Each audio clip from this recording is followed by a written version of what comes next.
listen, let me tell you, if you wait on people to give you things that you need in this life, you will be waiting for a very, very long time. Number one, it is not other people's job or responsibility to give you what you mostly desire and what you need. We were meant for a partnership, divine partnership, whether that is in romantic relationships, friendships, to get what we need. So, with that being said, you have to communicate and tell people what you need.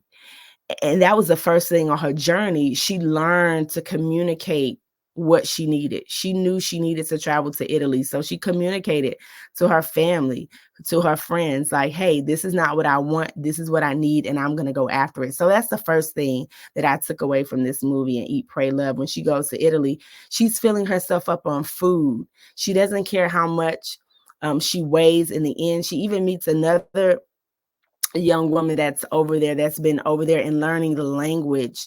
So in order for her, though, to truly acquire and get what she needed, she had to let go. And I talked about this in my last episode about letting go. Why we have to let go is to fully forget, is because she had to forget what she was leaving back in New York in order for her to grasp on to what she was going to get and fully be immersed within the Italian culture.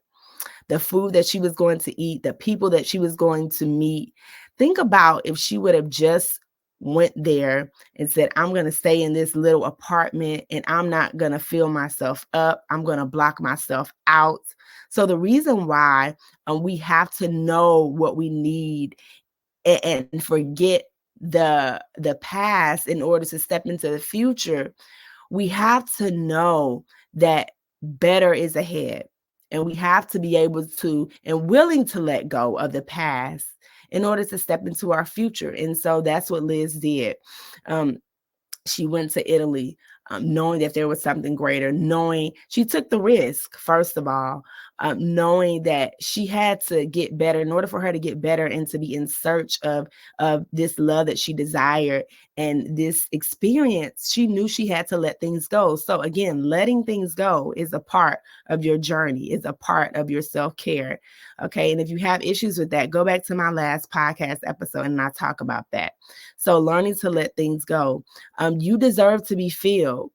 When she was leaving from New York, her best friend came to pick her up. And this was one of the most powerful moments in the movie. Her best friend came to pick her up, and she had been going through her divorce. And she was leaving the guy who she was dating after her divorce. So she divorced her husband and she was in another relationship. She went directly into another relationship. And in order for her to leave that guy, she asked her best friend to pick her up. And when she picked her up, she didn't even look back. She said, just go, just drive, is what she said. And she didn't even look back. I think she learned that she knew that if she would have looked back, she probably wouldn't have left. And so we have to master that. Don't look back, just go.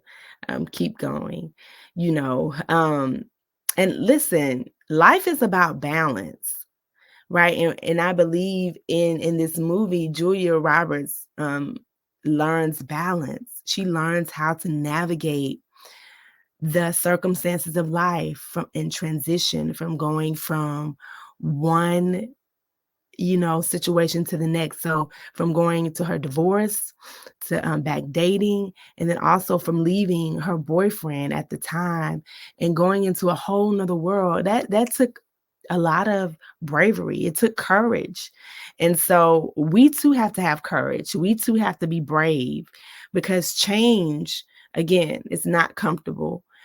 It's not going to be easy, but you have to be brave and you have to sometimes risk it and be courageous and have to go, on your own. For me, after I got out of my divorce, I'm not gonna lie, I thought it was immediate. Like I was gonna find like the guy of my dreams, that, we were gonna be happily married, like within like the next year. And listen, it has not happened like that. So I've had to let go, um, and not try to control my narrative, right? So here's the thing. I don't control what happens to me, but I can control how I react. I can't control the energy that I put out there. I can't control the love that I put out there.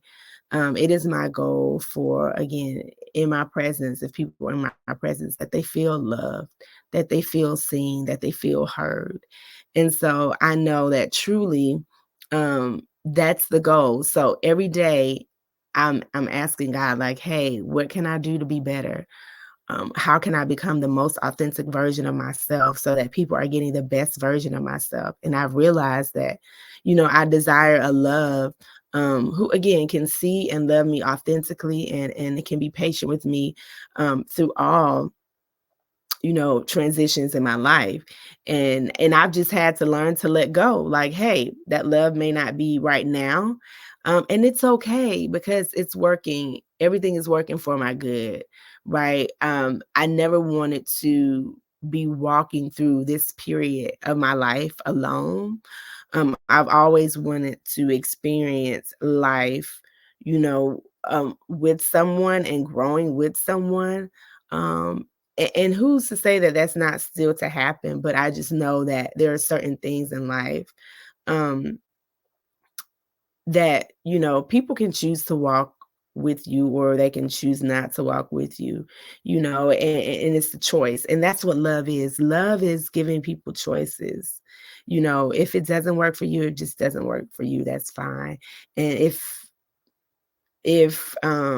and that's okay. It doesn't mean it's a bad thing, but again, God gave us choice. God gave us the choice to choose him or not, to walk with him or not. And so who are we as humans to want to force somebody to love us through something, or be with us, or hold our hands through something? No, that's a complete choice. And so again, let me just get back on it. But in terms of just walking through something, again, I truly believe we were meant for partnership, and we have to find what we need. So if somebody, again, chooses not to walk with you through something, you find what you need, um, and you go forward, whether it's through family, whether it's through friends, right? You get what you need from them to push you forward and propel you on, and to get you to the next space, and to get you to the next level, and that's what friendships are about. My friends have prayed with me, that I've cried on the phone with them, um, and I need them, and I know that they'll be there for me. So again, um, get what you need, and so that you can progress forward, you know. Um, Next, let me move on, because Julia Roberts went to India, after she went to Italy. So, right, they had this big Thanksgiving feast. And so she went to Italy to eat, and she filled herself up on all this love and this friend, and she acquired the language. She learned the Italian language. So that was new. So she had to let go of the old so that she can embrace the new, everything that was coming, right? And so she went to India now to, quote unquote, get the prayer, the spiritual side. So she went to a meditation temple to get what she needed, and they focused heavily on meditation. And there she met a young girl who was about to get married, in a temple. And she also met this other guy who was there dealing with his own traumas as well.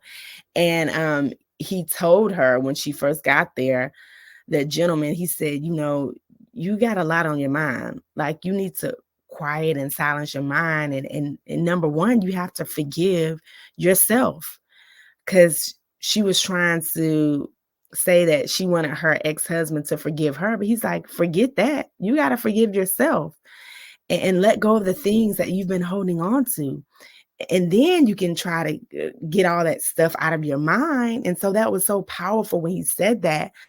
I'm like, wow, how many times do we hold on to things in our minds that we think are serving us well, thoughts, cyclical patterns and trends in our minds that are no longer serving us. And we're waiting for somebody else to forgive us when we have the power to forgive, forget, and move on.